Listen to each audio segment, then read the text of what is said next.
Bonjour à tous et bienvenue dans cette nouvelle séance de génie mécanique. Aujourd'hui, je vais entamer avec vous quelques séances de révision. J'ai choisi pour vous un sujet intitulé « Unité de moulage » d'après Bac 2013.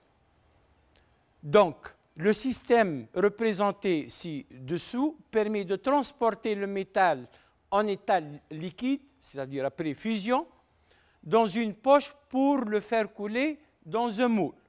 Donc, on peut voir que la poche va faire un cycle en U. Elle va prendre du métal, puis le couler dans le moule. Le moule, si vous voulez, le moule est animé de mouvements de translation par un mécanisme de fermeture. Alors, pour le déplacement de la poche, le déplacement vertical est assuré par un mécanisme animé par un moteur MT2. Le mécanisme de déplacement horizontal est animé par un moteur MT1 et c'est notre sujet d'étude, c'est notre zone d'étude. Donc, on a dans le sujet le schéma cinématique avec l'explication, mais on voit bien que les repères nécessitent aussi un petit coup d'œil sur le dessin d'ensemble. Donc, il faut à la fois regarder le schéma cinématique et le dessin d'ensemble. Vous avez un dessin d'ensemble avec un dessin en 3D. Ça facilite l'explication et la compréhension du sujet. J'ai coloré pour vous les organes de transmission. Donc, et vous avez un dessin en 3D. Le moteur MT1 va animer ou va transmettre le mouvement de rotation à l'arbre 1. Sur l'arbre 1, il y a deux embrayages. Un embrayage E1 commandé par une bobine B1 et un embrayage E2 commandé par une bobine B2. Quand l'embrayage E1 est activé par la bobine B1, on aura une transmission de mouvement de l'arbre 1 vers pignon à chaîne 5, puis à travers une chaîne, le pignon à chaîne 35. Ensuite, c'est l'étage de réduction, la première partie. La deuxième partie de réduction sera assurée par un système roue et vis sans fin, 30-32. Et on aura la sortie sur l'arbre 33 plus le pignon 48. Maintenant, si l'embrayage E2 est activé par la bobine B2, on aura la transmission de l'arbre 1 vers l'engrenage 13-29, ensuite 30-32, et puis la sortie 33 avec le pignon 48. Ce système aussi, il est muni d'un frein, un frein à manque de courant, c'est-à-dire au repos, le frein est activé. Donc, on va voir aussi pourquoi on a choisi une transmission par pignon-chaîne et engrenage, soit l'un, soit l'autre, tout simplement parce que le pignon-chaîne ne change pas le sens de rotation et l'engrenage 13-29 va changer le sens de rotation. On va profiter de ces deux mécanismes pour que l'un active le sens d'aller et l'autre active le sens de retour. Sur le dessin, j'ai coloré en jaune donc tout ce qui est tournant, tout ce qui est lié au moteur. Donc, la partie jaune, l'arbre 1 tourne et il va entraîner avec lui les armatures 10 et 10'. Pourquoi? Parce qu'il y a une clavette là. Donc, quand l'armature 10 tourne, elle va entraîner avec elle des disques. Les disques repèrent donc 9. Les disques 9, on remarque qu'ils comportent des dents. Ces dents vont permettre une liaison glissière avec l'armature 10. Donc les disques 9 peuvent tourner en même temps, ils ont la possibilité de faire une translation. Pour les disques en rouge, repère 42, ils sont elles aussi montés sur la cloche avec une liaison glissière. Cette liaison glissière est assurée par des dents extérieures.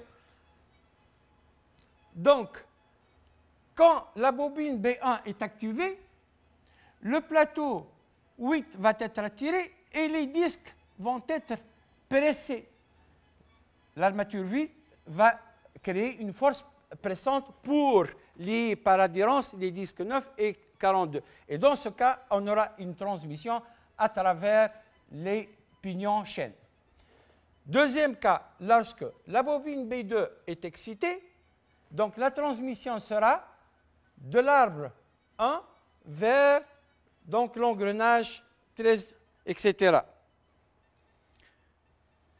Aussi, il y a un frein. Regardez le frein.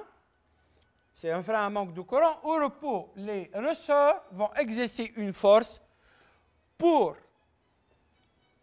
lier par adhérence la plaquette 20 avec le disque 38 plus 19. Avec le frotteur aussi, c'est une autre plaquette 18. Donc, au repos, c'est le ressort qui crée la force pressante pour créer le frein. Et en marche, lorsque la bobine B3 est excitée, la plaquette 20 va être attirée et le disque sera libéré. Donc, on va récapituler. Pour le freinage, la commande des freins, on a vu qu'elle est assurée par la bobine B3. Et pour l'effort presseur, il est créé par les 3 ressorts. Donc, on va écrire les réponses. Donc, commander le frein, bobine B3, créer l'effort presseur pour le freinage. Donc, c'est les 3 ressorts 21. Pour l'embrayage, B2. Commander l'embrayage. L'embrayage est commandé par la bobine B2. Et qu'est-ce qui va créer l'effort presseur pendant l'embrayage? C'est la bobine aussi. Donc, commander le frein, bobine B2, créer l'effort presseur, c'est aussi la bobine B2. Et on remarque que parfois la bobine commander à la fois va commander plutôt l'embrayage et créer l'effort presseur. Et dans d'autres cas, ici le frein, l'élément qui crée l'effort presseur n'est pas l'élément de commande. Donc, je vais parler maintenant de la chaîne de transmission cinématique dans le cas où la bobine B2 est excitée. Donc, on aura le mouvement va partir de l'arbre d'entrée 1 vers l'embrayage E2, puis l'engrenage 13-29. Puis ensuite, à la sortie, la roue et vis sans fin 30-32 et l'arbre de sortie 3 plus le pignon 48. Deuxième cas, quand la bobine B1 est excitée, bien sûr, à chaque fois, il faut que B3 est excité pour défreiner. Dans ce cas, on aura une transmission de l'arbre d'entrée vers l'embrayage E1. E1 va permettre la transmission du pignon chaîne 5 plus 35 plus 37. Et en fin de compte, à la sortie, on aura la roue et vis sans fin et l'arbre de sortie 38-48. On a ensuite une question de tracer une chaîne de côte. La condition A, c'est entre la pièce 24 et la pièce 17. Donc, on va tracer cette chaîne de côte en partant de la pièce 24. Regardez bien le départ. Donc, je vais chercher à partir de la pièce 24 un contact vertical, puisque la côte condition est horizontale. 24 est en contact avec la pièce 30. Et on se trouve toujours sur l'origine de la côte condition. Donc, de 24, on est encore sur l'origine de la côte condition. Donc, il y a une côte nulle. remarque, si vous trouvez deux surfaces confondues, la surface, c'est-à-dire l'origine de la cote condition et la surface de départ 24, on ne met pas de cote, puisqu'on est toujours sur la même surface. Donc, on va continuer à partir de l'arbre 30. L'arbre 30, on va chercher un contact. Après 24, on va trouver qu'il y a un contact avec l'arbre 30. L'arbre 30 est 29. Donc, on va amener une cote, et cette cote correspond bien, ou elle est mesurée sur l'arbre 30. Donc, à partir de ce contact, on va chercher un contact de la pièce 29. 29 est en contact avec la pièce 28. Donc, on va mettre la cote. Et cette cote est bien mesurée sur la pièce 29. La pièce 28 est en contact avec le roulement 27. Donc, je vais mettre la cote, et cette cote est bien mesurée sur la pièce 28. Et maintenant, le roulement 27, on va voir qu'il y a deux contacts. Un contact avec les croix en coche et un contact avec la pièce 17. Donc, partant du contact 28-27, on va aller à ce contact 27-17 et on ne va pas prendre l'autre contact parce qu'il ne va pas fermer la chaîne. Donc, je vais prendre cette cote A27. A27 correspond bien que c'est une cote mesurée sur le roulement 27. Puisqu'on est arrivé à la surface terminale 17, donc on va fermer la chaîne. Et cette cote A17, c'est une cote mesurée sur la pièce 17. Voilà. Transmission de mouvement maintenant. Le déplacement horizontal de la poche est assuré par un système pignon 48 et crémaillère 49. C'est bien expliqué sur cette figure. Le pignon 48 est fixé sur la sortie de l'arbre 33. La vitesse de l'arbre d'entrée est Nm, c'est-à-dire la vitesse du moteur, 1350 tours par minute. En dents Z égale 48 dents et le module d'engrenage M égale 2 mm. On nous demande de calculer la vitesse N33 de l'arbre de sortie 33. Donc, dans le cas où la bobine B2 est excitée, toujours B3 par défaut, elle doit être défrénée. Donc, la transmission de mouvement sera assurée de l'arbre 1 vers l'engrenage 1329, ensuite roue et vis sans fin 30-48. Donc, rapport global N sortie N33 sur N48, on va passer par l'étage de réduction Z13 avec Z29 parce que 13 est menante et 29 est menée. Produit des roues menantes sur produit des roues menées. Deuxième étage constitué par la roue et vis sans fin. La pièce menante c'est 30 et le mené c'est 32. Je vais tirer donc N33 égale, et en consultant la nomenclature, je vais remplacer l'application numérique de Z13, Z29, Z30 et Z32. Donc, après application numérique, je trouve que N33 égale 67,5 tours par minute. On nous demande ensuite de calculer la vitesse de déplacement de la poche. La vitesse, le déplacement horizontal. On va appliquer la formule V est égal oméga fois R. R, on n'a pas R, mais on a le diamètre de 48. Donc, je développe oméga égale 2 pi n sur 60, et D48, c'est mz sur 2. D48 égale mz divisé par 2 puisqu'on a besoin du rayon. En faisant l'application numérique, je vais trouver la vitesse de la poche pleine est égale à 311 mm par seconde, c'est-à-dire 0,311 mètres par seconde. Pour le deuxième cas, quand la bobine B1 est excitée, bien sûr, avec un défreinage, la bobine B3 aussi excitée. Donc, la transmission de mouvement sera assurée par l'arbre 1, pignon et chaîne 5, 35, puis deuxième étage, roue et vis sans fin 30, 32. Donc, c'est la deuxième équation, la deuxième possibilité de transmission de mouvement. Je tire N33.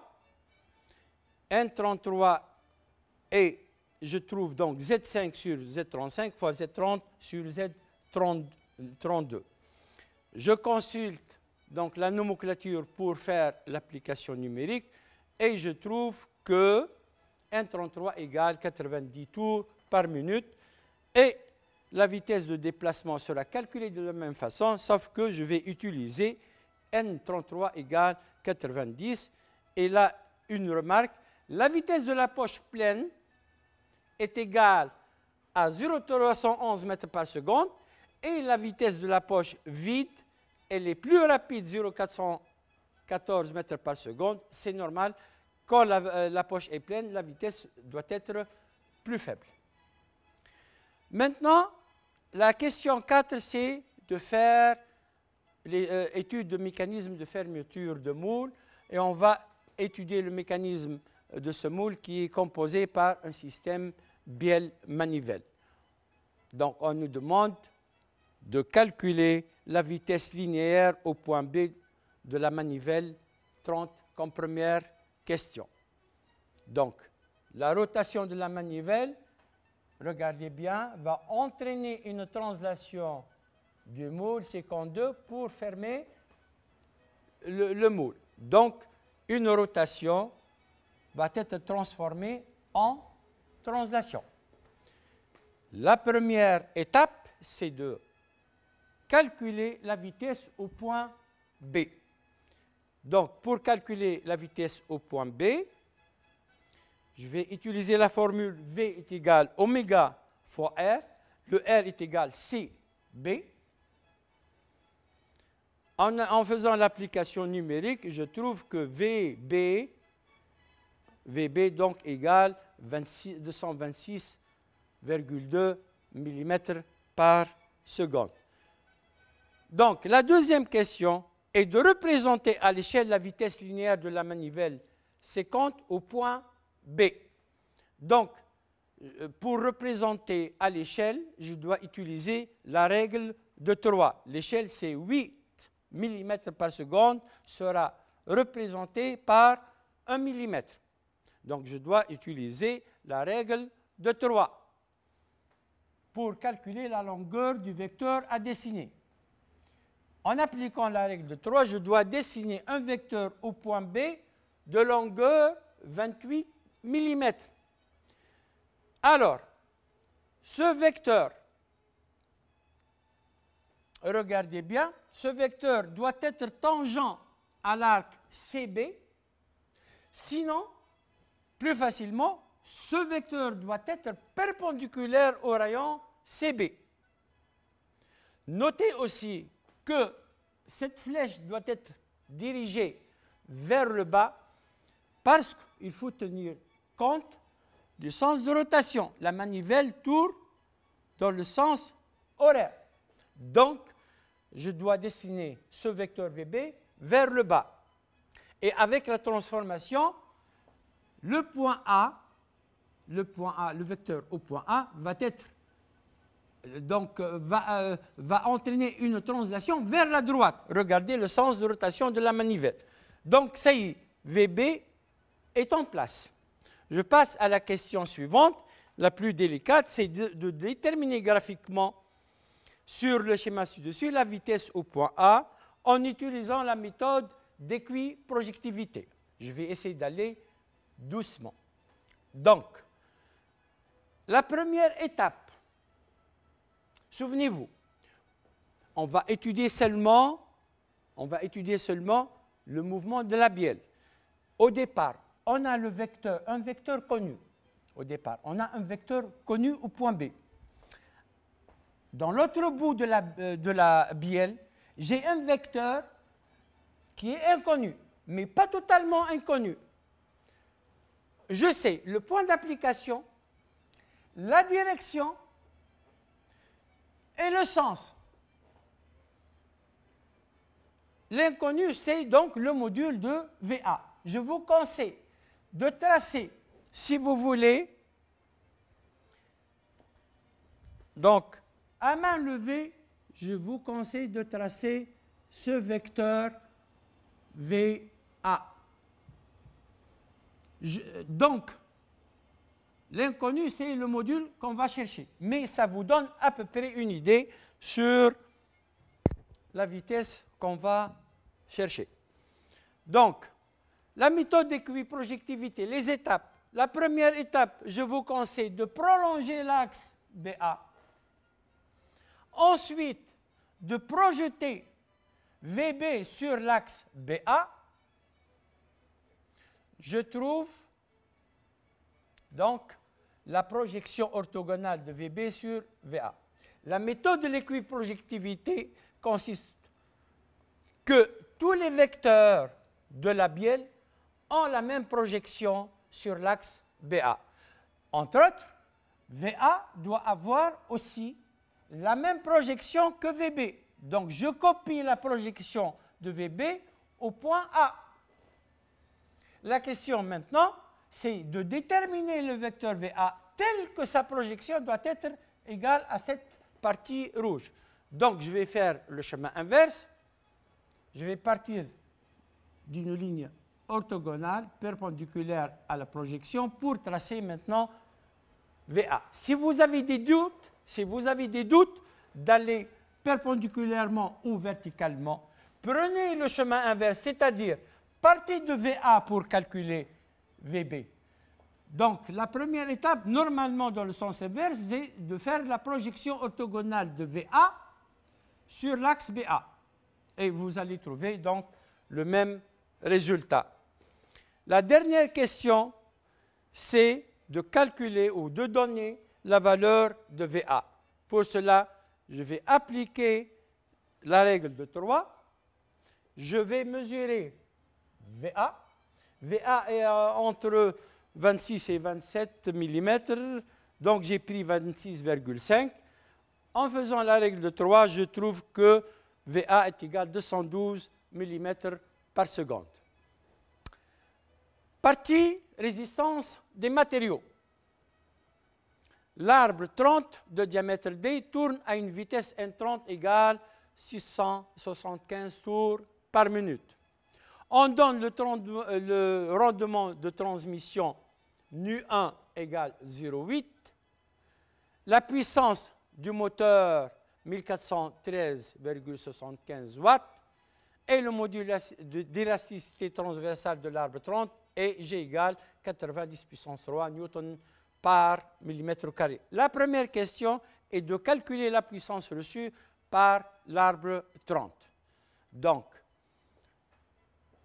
faites attention, donc de l'arbre 1 à l'arbre 30, on a une transmission, que ce soit pignon-chaîne ou engrenage, avec un rendement nu1. Donc, la puissance sur l'arbre 30 va être inférieure à celle de la puissance moteur. On nous a donné nu1, donc P moteur égale PM fois nu1. Et en faisant l'application numérique, je vais trouver que P30 égale 1131 watts. Et c'est normal parce qu'on a un rendement inférieur à 1. La deuxième question, c'est de déterminer la valeur du couple à l'arbre 30. Je vais utiliser la formule P égale C fois oméga. C'est la formule la plus dangereuse, si vous voulez, parce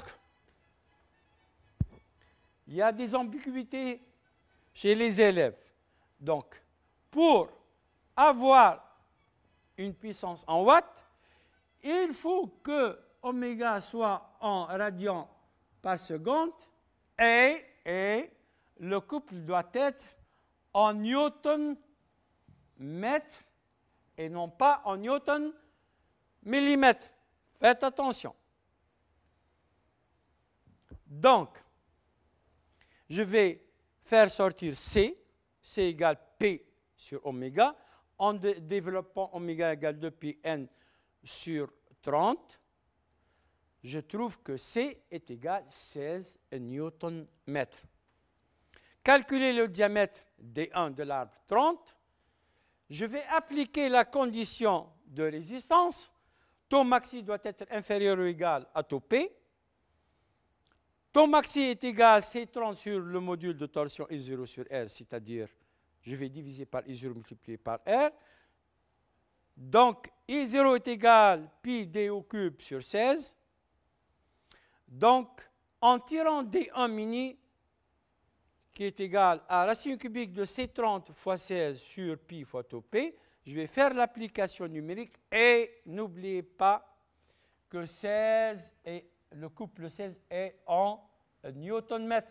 Donc, n'oubliez pas de multiplier par 10 puissance 3 pour convertir les newton-mètres en newton-millimètres, puisqu'on a le diamètre et les autres données par millimètre. Donc, je vais trouver le résultat 13,7 mm. Donc, la condition de rigidité, c'est θ maxi inférieur ou égal à θ limite. θ maxi égale C30 sur G fois I0, inférieur ou égal à θ limite.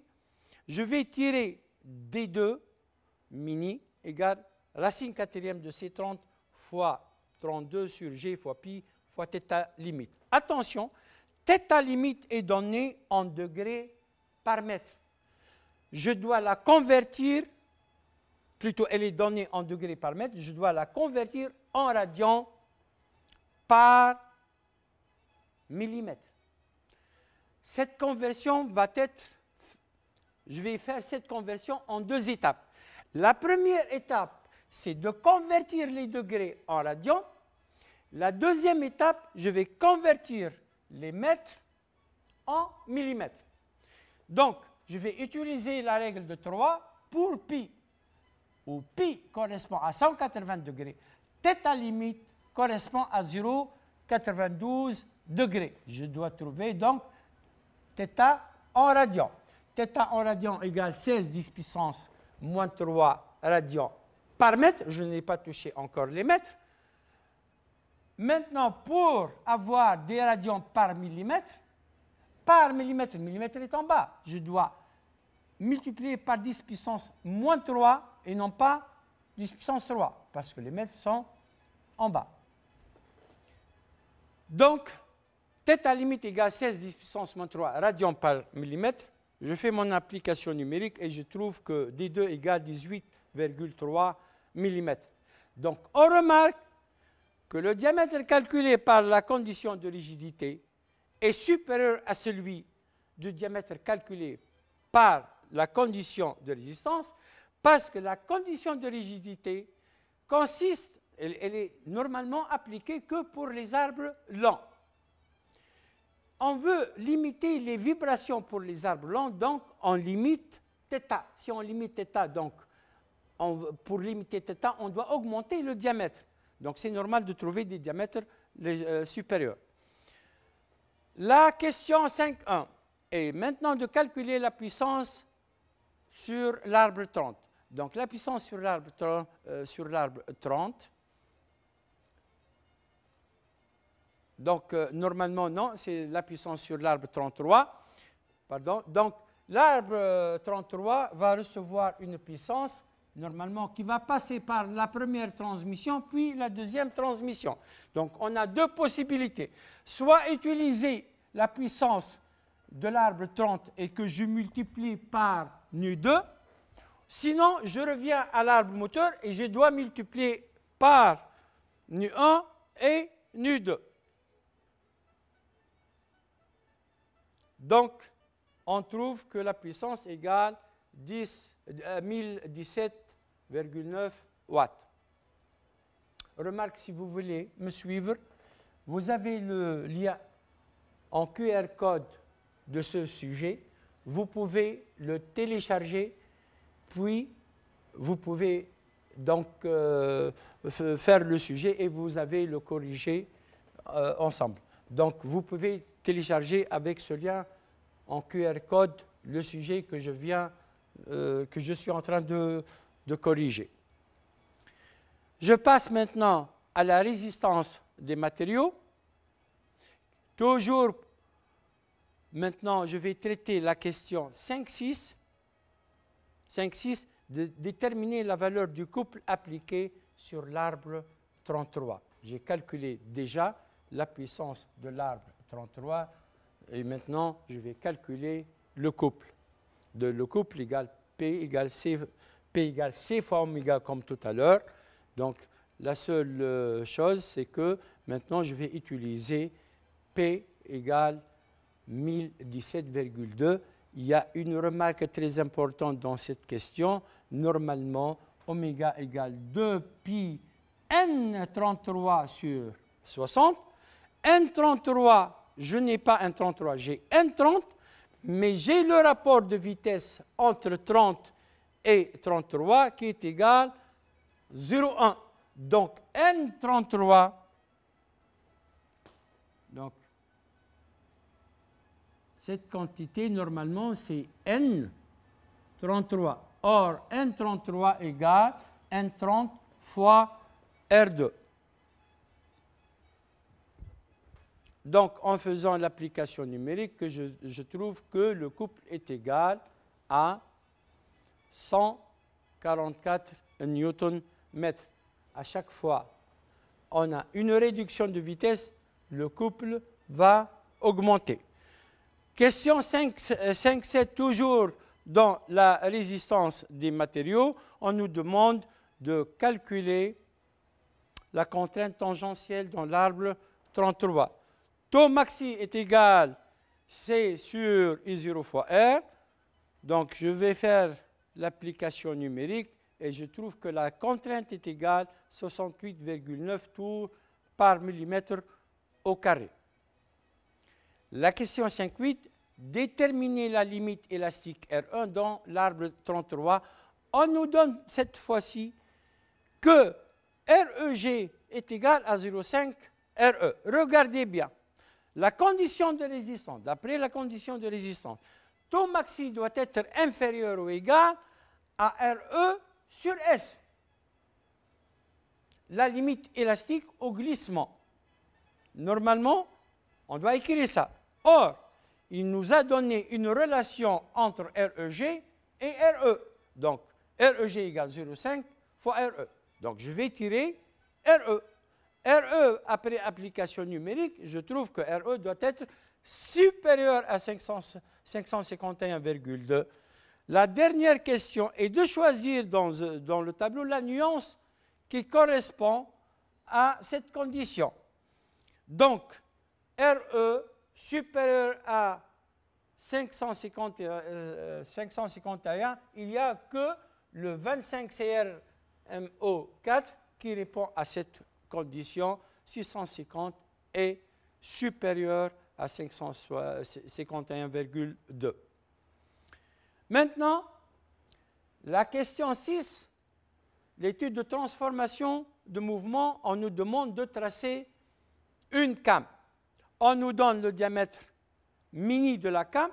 Le diamètre mini de la came, c'est le diamètre, c'est le cercle en noir. On nous donne le diamètre du galet. Le galet, il est dans sa position de départ 0. On nous donne le diagramme des espaces. Je vais vous montrer les étapes du tracé de la came. La première étape est de numéroter les secteurs de la came. Il faut numéroter contrairement au sens de rotation. Pourquoi? Parce qu'en tournant dans le sens des aiguilles d'une montre, le premier secteur qui va venir, c'est 1 dans ce sens. Donc après 1, 2, etc. Donc la numérotation, rappelez-vous, doit être contraire au sens de rotation. Deuxième étape, donc c'est de tracer le cercle de levée nulle. Le cercle de levée nulle est égal à grand R, le cercle de minimal, plus petit r, le rayon du galet. Donc, 20 plus 10, 40 sur 2 plus 20 sur 2. Ça nous donne un rayon de 30 mm. Le cercle de levée nulle passe par le centre du galet quand il est dans sa position initiale, 0. Maintenant, je vais tracer les galets. Alors, pour la position 0, c'est fait. Pour la position 1, attention, je vais reporter cette distance, 1. Je vais reculer le centre du galet de la même distance et je trace soit le galet entier, soit là un arc peut être suffisant. La même chose. Pour la position 2, je vais reporter cette distance, reculer le centre à partir du cercle de levée nulle, reculer et tracer donc le galet. Ça, c'est pour la position 2. Je fais aussi la position 3 et ainsi de suite. Je vais trouver cette série de positions de galets. Le profil réel de la came, c'est la tangente à ces galets. Donc, je vous conseille, pour faire la tangente, et de passer par le galet. Par exemple, c'est la meilleure position, là, 8, qui explique la situation. Le galet 8 doit être à cette position. Donc, pas la peine que la came passe par dessous. Juste la tangente. Comme ça, on a une bonne forme de la came. La dernière question, c'est la partie graphique. On nous demande de compléter l'encastrement de l'arbre 32 et de compléter le montage des deux roulements de type KB. Donc, montage roulement plus un encastrement. Alors, on remarque dans ce dessin qu'on a utilisé pour ce guidage des roulements donc à contact oblique. Alors, à contact oblique monté en X. Donc, je vais faire un montage en X pour arbre tournant. Donc, c'est le guidage classique. Rappelez-vous que pour faire que l'arbre tournant, donc les montages, les bagues intérieures sont montées avec serrage, les bagues extérieures sont montées avec jeu, je dois, d'après le dessin, utiliser ce couvercle pour faire le réglage du jeu interne, sans oublier qu'il faut mettre ici des cales de réglage. Donc le couvercle va serrer sur la bague extérieure. Je dois mettre ici un épaulement pour transmettre le serrage du couvercle vers l'arbre. L'arbre va serrer la bague, la roue 32, mais je dois transmettre ce serrage à la bague intérieure du deuxième roulement gauche. Donc, je dois utiliser une bague entretoise. Tout le serrage doit être fait contre une matière ici. Donc, comme ça, je peux assurer le serrage d'une seule fois, donc par le couvercle, sans oublier les cales de réglage. Donc, ici, le dessin, c'est-à-dire mise au net. Donc, remarque, les cales de réglage, comme tout à l'heure, les gorges ici, ce sont des gorges pour l'usinage. Par contre, les deux gorges, ces deux gorges ont d'autres fonctions, c'est de séparer deux surfaces dont la tolérance est différente. La tolérance des portées des joints est petit h11. La tolérance des portées des roulements, c'est M6. On ne peut pas réaliser deux tolérances sur la même surface, donc j'ai utilisé une gorge pour séparer ces deux surfaces. La même chose pour ce roulement. Donc à la fin, je vais mettre donc les tolérances des portées des roulements et du joint à lèvres. J'espère que vous avez en tiré profit. Je vous souhaite beaucoup de courage et à bientôt. Au revoir.